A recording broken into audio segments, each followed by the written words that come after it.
Hey everybody, and welcome back to my RuneScape Ironman series. As some of you may have noticed, I have player-owned farms behind me. I can't really tell you what all goes into this. I'm super excited to get into it because it will be the primary way I train my farming. But in order to do that first, I believe that level 17 farming is going to be the starting point in which you want to have player-owned farms. So we're going to take care of some quests and build up to that level. One thing I want to make sure I'm taking advantage of as an Ironman are my dailies. As you can see, we have rune crafting, fire making, and construction. So I'm going to knock those out real quick and then I'll be right back. Yo, someone tell Jagex to please graphically update these cats. They're looking rough. The last daily of today is a construction daily, which is the perfect segue into talking about my construction goal.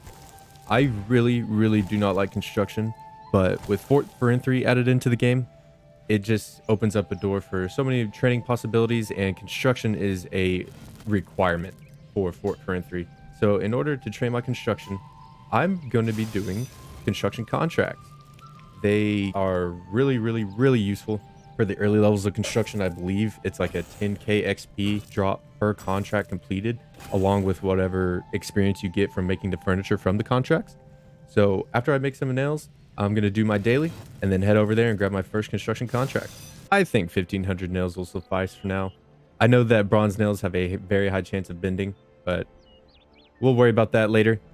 Right now, I'm going to head over to Port Sarim because I believe there should be a plank maker over by the house teleport. And we're going to go turn some of these logs into planks and get those contracts going. Yeah, there he is right there. All right, let's buy these planks. 100 coins each. Let's see how much I can make right now. Sweet. That'll do it. All right, let's head over to Varrock and get our first construction contract. Well, I came over here to the realtor and I was going to buy my house in Remington anyway, but it looks like that's going to be the starting house for 1000 GP. That's a steal right there. I wanted to set it up there. That way, in case if I have any more construction dailies, I can go over there with some logs, have the plank maker make them, and then build some of the furniture to complete that daily. But all right, let's get this contract started. And of course, I needed level 40. That is a shame. Oh man, that sucks and really throws the kink in my plans. I'm gonna go back and wrap up that daily, and I'll come up with a plan afterwards. Well, that didn't take too long to do that daily, but I'm gonna go ahead and get the Fort Forinthry quest line started. That way I can get to level 40 construction as soon as possible. That's going to be some good construction XP and also get the fort started as well. A little pro tip I just thought of is, since I'm going to be running to Fort Forinthry so much, is to grab my archaeology journal and teleport to the archaeology guild and then teleport to the infernal source. Right on. And I just realized there's a huge fight coming up, and as you can see, I have 0 combat stats. And you might be wondering, why are you going to Draenor? Well, I'm going to start Necromancy. I think it's just the easiest beginner-friendly combat style to have, and we're going to get that quest going so I can get some gear and weapons to be able to continue the Fort Forinthry quest line. All right, that is the Necromancy tutorial out of the way. I'm going to go down to the docks and get my necromantic armor, and I'm also going to hit up Lupe's shop to get those free supplies, which I guess is considered a daily. So I'm going to make sure to take every advantage I can get as an Iron Man to get all those free supplies just to make this process and journey a lot easier. All right, that is the free supplies. Definitely going to hit up Slayer to raise my combat level. Slayer is my all-time favorite skill in RuneScape, but I never had to work on it really on the early levels. And the Slayer Master in Lumbridge, I believe, gives you Slayer tasks in a Slayer dungeon in the Lumbridge graveyard. And there's also a quest over there I need to complete anyway, so perfect timing. Dang, I didn't realize the Blood Pack came out in 2010. But let's get this quest going and get those combat levels up. I don't know if I mentioned it in last episode, but I'm going to try to break my nasty revolution habit on my main account and go full manual. So here's a first glimpse of my full manual combat. Should be pretty easy though. Pretty low level, and Necromancy is just so OP.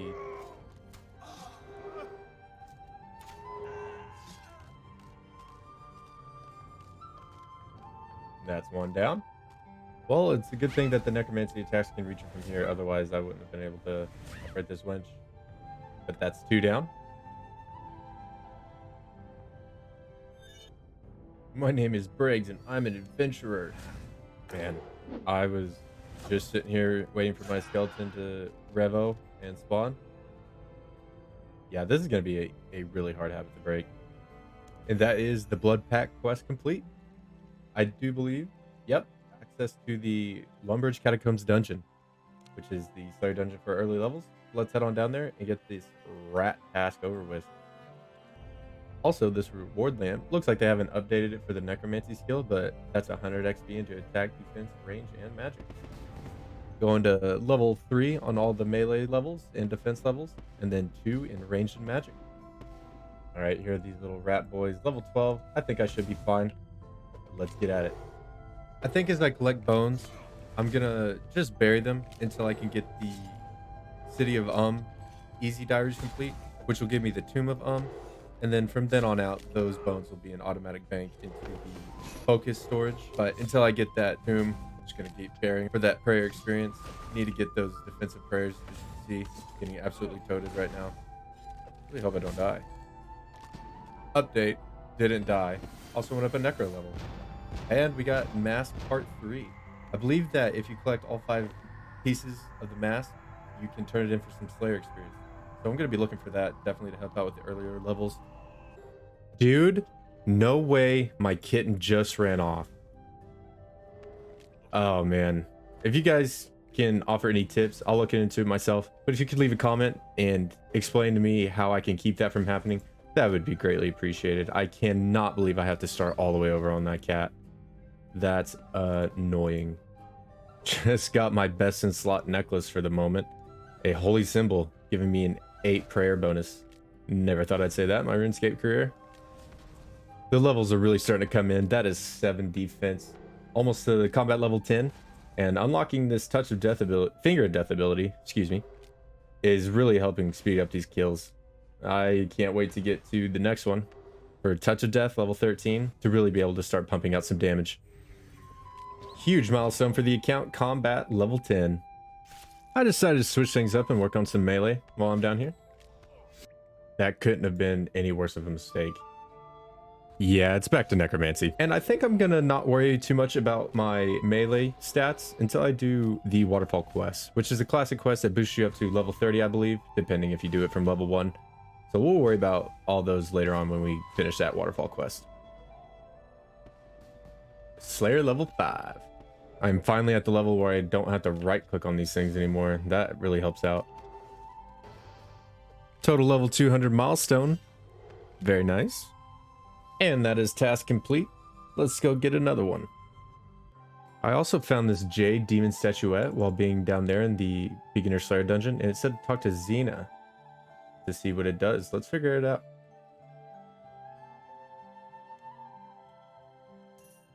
Oh, just 100 coins. Thanks, I guess. All right, so I know I said we were going to do the Fort Forinthry quest line and get those construction levels up, but change plans. Going to work on other different quests and get those skills up to where they need to be. First up on the list is going to be Wolf's Whistle. So I'm going to go over here and talk to Pickup Sticks and get that quest rolling. Bro is literally getting cooked. And that is Wolf Whistle. Quest complete. Violet is Blue complete. Bro, what is that noise? Violet is Blue 2. Quest complete. Oh, shoot. I've never seen these rewards. I like it. Is that a Rainbow Light Whip? Let's go. All right. I got all the lamps from the Violet is Blue quests. I'm going to see what kind of experience we can get out of them to put into farming. And with just 2 lamps, that is level 20 farming. I think it's about time we start player-owned farms. I'm just going to shove the rest of these lamps into Herbalore. I know that Herbalore is going to be pretty difficult for an Ironman, so let's just get ahead of it, shall we? Putting us up to 27 Herbalore. Very nice, very nice. Haha, just kidding. Need level 20 construction. So let's continue on with that Fort Forinthry quest, huh? A little update to keep you guys in the loop. I went ahead and completed the Knight Sword quest to get me up to level 30 smithing, so I could go ahead and make myself a level 2 mithril pickaxe, hopefully to help this limestone grind out a little bit more so we can get that fort built. Holy cow, these levels are going fast. That is level 20 construction and level 21 construction. More than halfway there to starting those contracts. All right, so here we are at player-owned farms. Gonna head over and talk to Granny Potterington, and we're gonna get started building these pins and making sure that we have everything squared away to begin our farming grind. I'll be back with you shortly. So Granny Potterington had me go over and collect Jack the Yak, and she has now asked me to turn him into Presleek right here.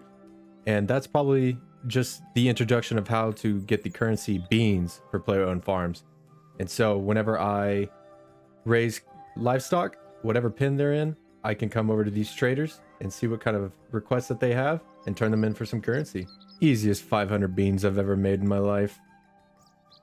Interesting. It looks like I have to buy the deeds in order to make the pins. I've got 500 beans, so all right, okay, I guess I'm gonna only be able to buy that one deed, and then buy 2 rabbits to be able to start creating farmer produce. All right, in order to build my first pin, looking like I'm gonna need 10 oak planks and 75 iron nails. So let's go get those real quick. All right, there's one pin built. Hitting level 22 construction off that as well. And we're gonna go ahead and add Flossie, then Snowy into the pin. We're gonna go head back, talk to Granny Potterington, see what she has to say about that. I think one of those rabbits isn't feeling too well. You should check them both to be sure. You don't need anything special to do so. Just click on the animal to get the information and find out which one is unwell and examine it. Then check its various orifices, appendages, and diagnose the illness before administering treatment. All right, I guess I did it right. Clicked on cure disease and got Snowy back up to where it needs to be, 100%. All right, that's pretty simple enough. So anytime I come across 2 animals that can breed together, just making sure that they're 100% healthy, and add food to their trough, and then wait for the experience drops. Right on, should have a baby bunny by now.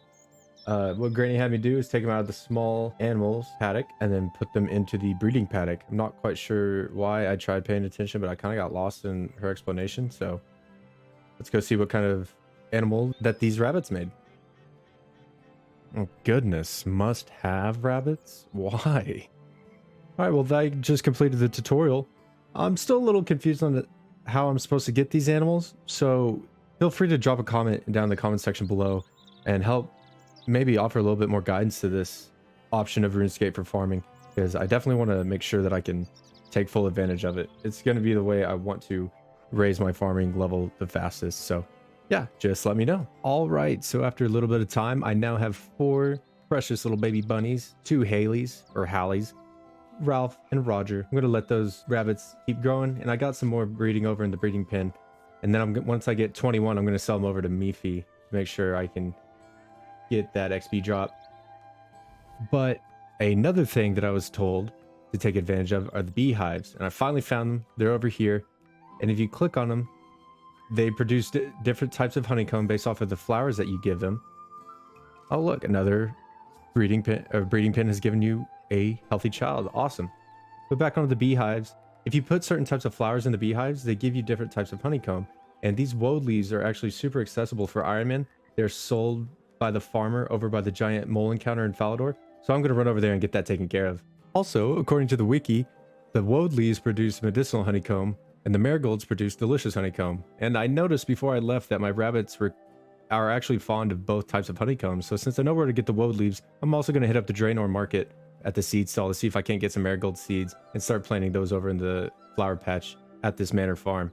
Should only require level 2 farming, and you know we got that, so let's get that started. Looks like these woad leaves are 25 GP each, so I'm just going to buy 50 of them. Perfect. 50 woad leaves acquired. And bought all the marigold seeds. Time to head back to Manor Farm. And that's the marigolds planted. And the woad leaves applying to the beehive. Man, I gotta be honest. It makes me giddy to play these early levels of RuneScape again, falling back in love with a game that I really, really enjoy. And I just can't wait to see where else we get taken on this journey. And this is where the journey's taking me, hitting a whole farming level off of scraping out animal dung in a pen. That's level 23 farming. And as a precautionary measure for all my crops, I'm going to make sure to buy some plant cures over here at Sarah's farming shop. Just 40 GP each, just so I can make sure I can have my plants growing at all times. So while I'm waiting for my animals to grow over at player-owned farms, and also for my flowers to grow for the beehives, I'm over here back in Fort Forinthry trying to get this fort wall built, and the levels are just coming in. Already hitting level 30 in the construction skills. Only 10 more levels until I can start doing contracts to unlock the master constructor outfit. Very nice, very nice. I am sick and tired of mining this limestone already, and I've only built like 2 walls of the fort. It's gonna be a long one. Break up the grind a little bit, I decided to go ahead and knock out a few quests, and there is the waterfall quest, getting me all the way up to 30 attack, 30 strength. Feels good. Now I don't have to grind out those levels.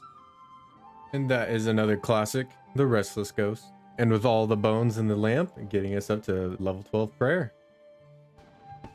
Building all these walls might put me over level 40 construction before I even know it, but that is level 35.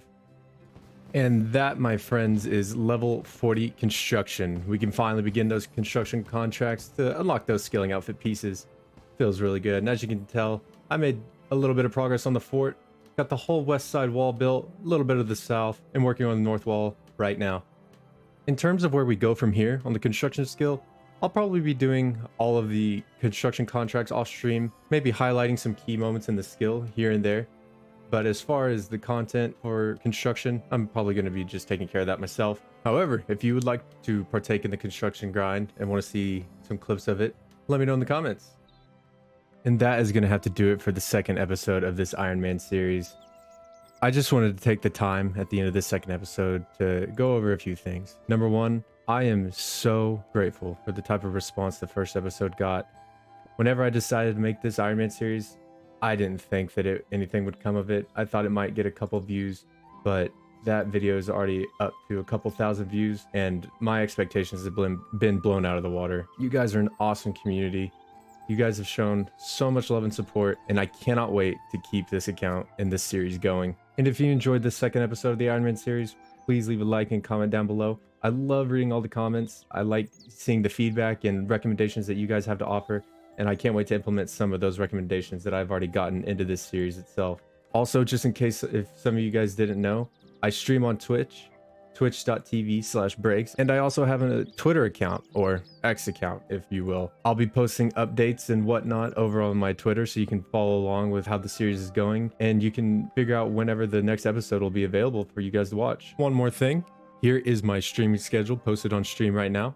I do have another job I have to take account for, so I will try my best to stick to the schedule. That way you guys can always have some consistent content when it comes to the streaming. I'm definitely going to start playing this account more on stream. That way I can take care of some of the downtime content, like a bunch of questing, some of the other mundane skills. But I would love to see you guys over there. And with that, I'll catch you guys in the next one. Bye.